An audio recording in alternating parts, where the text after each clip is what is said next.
The way that we can best work collaboratively together is, again, to make ourselves available, but pick which methods are going to work best for information sharing. I always promote face-to-face contact. Anytime an APS worker or a law enforcement officer have interaction with each other, there needs to be sharing of contact information and what are kind of the best methods to reach each other. Is it email? Is it face-to-face contact? Is it a telephone call?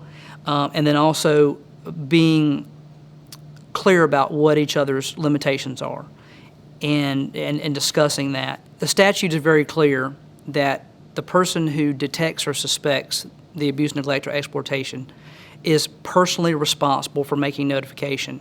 So in that regard, I always promote and highly suggest that there's a communication log that is kept with a date that the communication was made, the time that the communication was made, specifically by name who was talked to, what agency they were with, and what information was discussed or disclosed.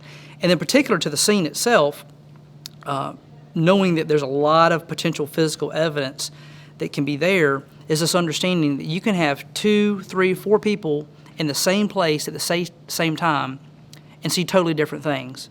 So I think it's critically important also that the APS worker and the law enforcement officer, whether that's the on-scene officer, as what we call the patrol officer, first responder, or probably better, the criminal investigator that is going to be involved in these felony cases, to basically be right next to each other and do what I call a site survey or a scene survey.